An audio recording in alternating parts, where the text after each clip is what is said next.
حضرت جناب سیدنا سری سختی رحمتullah علیہ فرماتے میرا دل سخت ہو گیا تھا، میں بڑا پریشان رہتا تھا۔ حضرت معروف کرخی رحمتullah علیہ کی بارگاہ میں کئی دفعہ عرض کی، میں نے کہا بابا میں اس کا کیا کروں، یہ سخت ہو گیا، مہینوں ہو گئے یہ اللہ کے خوف میں نہیں رویا، سالوں بیت گئے حضور کی نعت سن کے نہیں رویا، اب تو کتنا وقت گزر گیا ہے، اسے مدینے جانے کے لیے بھی رونا نہیں آتا، حضور یہ سخت ہو گیا ہے، کوئی رحمت کی نظر ہو، خشکی سی آ گئی ہے، عجیب سی میل چڑھ گئی ہے۔ فرماتے کئی دفعہ میں نے خواہش کا اظہار کیا، ایک دن نا عید کا دن تھا تو حضرت معروف کرخی نے ایک چھوٹا سا بچہ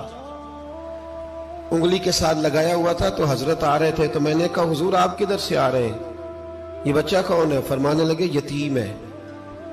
سارے بچے عید والے دن اخروٹ کے ساتھ کھیل رہے تھے، بیچارے کے پاس اخروٹ کوئی نہیں، تو حضور آپ کیا کریں گے؟ تو حضرت معروف کرخی کہنے لگے پیسے تو میرے پاس بھی کوئی نہیں اخروٹ خرید کے دینے کے، میں یہاں سے کھجوروں کی گٹھلیاں چنوں گا، وہ گٹھلیاں بازار میں بک جاتی ہیں، میں یہ گلیوں سے گٹھلیاں چنوں گا اور چن کے میں نے کہیں بیچوں گا، اور جب میں انہیں بیچوں گا تو پھر یتیم کے لیے 2-4 اخروٹ خریدنے کے قابل ہوں گا، پھر میں اسے اخروٹ خرید کے دوں گا۔ پتہ نہیں کہاں کی بات سنا رہا ہوں میں آپ کو، اور پتہ نہیں کہاں کا ذکر کر رہے ہیں بابا جی۔ بچہ یتیم ہے، بچے اخروٹ سے کھیل رہے تھے، اس کے پاس اخروٹ کوئی نہیں۔ بابا آج کا پیر تو معرفت کی بات کرتا ہے، تو یتیم کے لیے گٹھلیاں چننے چلا ہے۔ آج کا پیر تو کہتا ہے میں اسی والے کمرے میں بیٹھ کے تمہیں بڑا عرش کے اعلیٰ کی بات بتاؤں گا، یتیم کے لیے گٹھلیاں چننا، مدرسے کے طلباء کی نوکری کرنا، یتیموں کا، غریبوں کا، ان مجبوروں کا خیال کرنا، یہ تو رواج ہی نہیں ہے آج کا۔ بابا تو کیا کہانی سنا رہا ہے؟ تو حضرت معروف کرخی کہنے لگے گٹھلیاں چنوں گا، پھر انہیں بیچوں گا، پھر جب کچھ پیسے ملیں گے نا تو میں اسے اخروٹ خرید کے دوں گا، اور فرمانے لگے جب یہ اخروٹ سے کھیل کر ہنسے گا نا تو اللہ میرے دل کو سکون عطا فرمائے گا۔ میں گٹھلیاں چننے جا رہا ہوں، میں مزدوری کرنے، تیری تلاش میں پھرا میں جنگل، پہاڑ اور دشت میں۔ تو حضرت سری سختی فرماتے ہیں میرے گھر میں پیسے تھے، میں نے کہا حضور اگر یہ نوکری مجھے مل جائے تو میں غلام جو ہوا، اگر مجھے دے دے یہ نوکری تو میں نہ کر لوں؟ فرمانے لگے تو کر لے۔ فرماتے میں اس یتیم کو پہلے گھر لے گیا، وہاں سے میں نے پیسے لیے، پھر بازار لے گیا، کپڑے خریدے، اس کے لیے ٹوپی خریدی، پھر میں نے اسے 2 کھجوریں کھلائیں، پھر اخروٹ خرید کے دیے۔ حضرت سیدنا معروف کرخی کہتے ہیں اس کو میں نے چیزیں دے کے نا، وہ بچہ تھا، بچے ہی ہوتے ہیں، میں نے جب اسے اخروٹ دیے تو وہ دوڑنے لگا، میں بھی ہلکا ہلکا پیچھے چلنے لگا۔ فرماتے ہیں وہ جا کے بچوں کے گروہ میں مل گیا، وہاں درجنوں 20 بچے کھیل رہے تھے، وہ مل گیا، وہ کھیلتا رہا۔ آپ فرماتے ہیں لوگوں اس دن میرے رب نے میرے دل کو اپنے قرب کی لذت بھی عطا کی، اور میرا دل تھا میرے سینے پر ساری رات، تھا میرے سینے میں میرا دل، پر ساری رات میرے نبی کے قدموں کا طواف کرتا رہا ہے۔ اب نہ لگ گیا ہے، پاک ہوئے تے پاک بھی ملدا ہے، اے بنا پاکوں پاک نہیں ملدا۔ سادے وجود نو تون دے نالوں اکو تولا ٹکڑا دل دا، دل لگا کے، دل لگ جائے تو پھر وہ لگ جاتا ہے۔ آپ یقین کریں لگتا ہے تو مزہ دیتا ہے،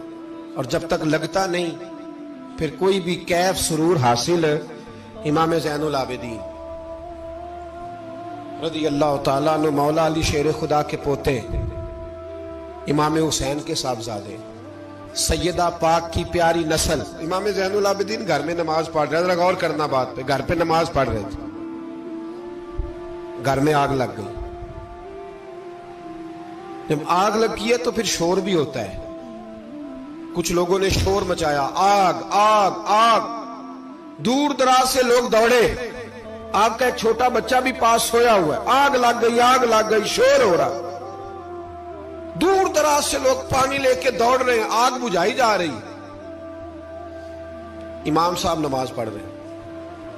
حکم ہے کہ ایسی ایمرجنسی دیکھو تو نماز توڑ دو، پر اس کے لیے جو دیکھے ہی نہ، جسے سوجے ہی نہ ہو کیا رہا۔ امام زین العابدین پڑھتے رہے،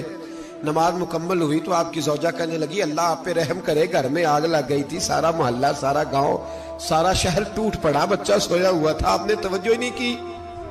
تو آپ فرمانے لگے ہلکی سی بن بناہٹ ہوئی تھی میرے کانوں میں، پر میں اللہ کی نماز پڑھ رہا تھا، پر میں اپنے رب کی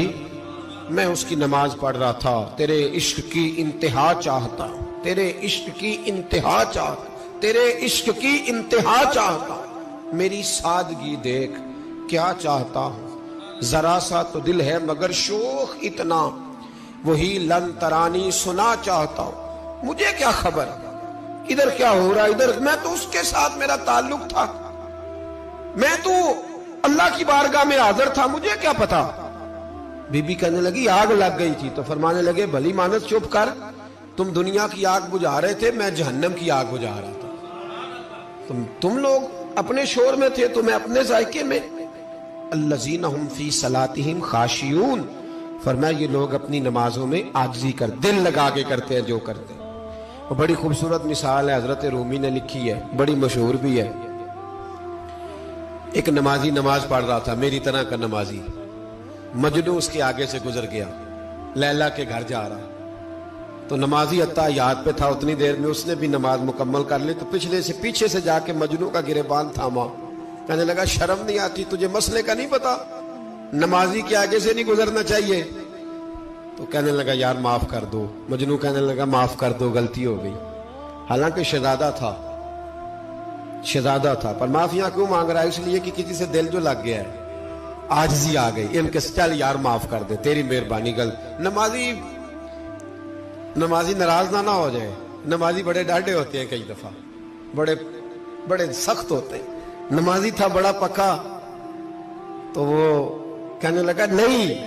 نماز خراب کر دی تو نے، تجھے پتہ نہیں آگے سے نہیں گزرنا چاہیے، اور ویسے بھی زمانے کا رواج ہے، جو معافی مانگ لے لوگ سمجھتے ہیں بزدل ہے، یہ بھی بڑا مسئلہ ہے، آپ تھوڑا سا کہہ دیں کہ جب دیکھی جائے گی جو ہوگی، لوگ سمجھتے ہیں نہیں ہے دم کم، معافی مانگ لے سامنے والا بگڑ جاتا ہے، الا ماشاءاللہ، لیکن اس کا مطلب یہ نہیں کہ ہم معذرت کرنی چھوڑ دیں، وہ اگر بری عادت پہ ہے تو ہم نے اپنی اچھی عادت کو قائم رکھنا ہے، تو کہا جناب معاف کر دے، تو نمازی کہنے لگا نہیں تجھے عقل نہیں ہے، نمازی کے آگے سے نہیں گزرنا چاہیے، پھر مجنون نے بڑی بات کر دی، پھر ایک عاشق نے عاشقوں والا جملہ بولا،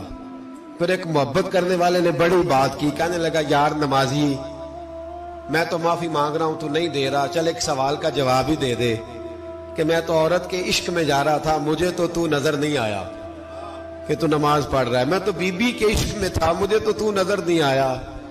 تو بتا تو رب کے عشق میں تھا، تو مجھے کیسے دیکھ رہا تھا، میں تجھے کیسے نظر آیا، حالانکہ تو اللہ کے عشق میں کھڑا تھا، مالک حقیقی کی محبت میں تیری میرے اوپر نظر کیسے پڑ گئی، میں تو عورت کے عشق میں تھا۔